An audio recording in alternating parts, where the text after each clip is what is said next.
Merde. Bon, quoi, j'espère que tu vas bien. Aujourd'hui, j'ai un message à te faire passer, un seul. Et dire que il m'a franchement changé ma semaine. Ça t'évitera de scroller, de perdre du temps, une anxiété constante qui te bourrine le cerveau, et de surtout être présent dans le moment. Mais d'abord, j'aimerais que tu fasses un exercice avec moi. Donc, je t'aide vraiment à fermer les yeux, d'accord? Mais pour le coup, tu te dis non, je vais le faire avec les yeux ouverts, hein, c'est important que tu te fermes les yeux. Ok, donc je vais le faire avec toi. Imagine que t'es là à 80 ans, sur ton lit de mort, t'es à l'hôpital et personne n'est là pour toi. On t'injecte plein de médicaments dans le corps que tu sais ne sont pas bons pour toi et qui restent juste à te maintenir en vie. Tout ce que tu as envie de faire, c'est de mourir. Et tu peux pas t'empêcher de repenser à ton enfance, à ta jeunesse.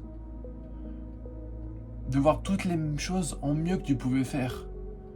Comment tu aurais pu passer ton temps. Comment tu aurais pu rencontrer des meilleures personnes. Les projets que tu aurais pu bâtir tout au long de ta vie. Une famille, des amis, une entreprise, un but, un sens à ta vie. Et là, t'as Dieu, tu vois du ciel, il tend la main. Et il te dit, mon enfant, viens avec moi. Je te donne une deuxième chance. Et là, tu passes de 2070 à tout de suite là, maintenant, 2026.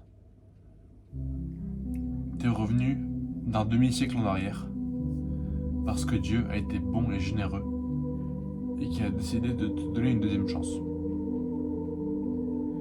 Et toi, tu sais ce que tu dois faire. Tu savais ce que tu devais faire. C'est juste que tu ne le faisais pas parce que tu disais, tiens, je le remettrai plus tard. Mais la chose dont tu ne te rends pas compte, c'est que remettre les choses à demain, c'est la pire erreur que quelqu'un pourrait faire, la pire. C'est la chose qui, je pense, va détruire le plus la vie plus tard. Et je pense que je le dis. Parce que crois-moi, tu n'as pas envie d'être là, à 80 ans sur ton lit de mort, en train de regretter ta vie. Donc, fais ce que tu aimes faire, fais ce que tu dois faire, et fais-le pleinement. Dans tout ce que tu donnes, dépasse-toi, épuise-toi, blesse-toi, échoue. Et je te promets que si tu échoues 30 fois, tu vas réussir. Donc sur ce, vis dans le passé, t'apprends des erreurs. Pour le futur, pour tes plans plus tard, dans le présent, maintenant là, tout de suite. Bon fin de carême, c'est pas trop tard les gars, le carême c'est pas encore fini. On se voit à la fin pour la semaine sainte, pas plus.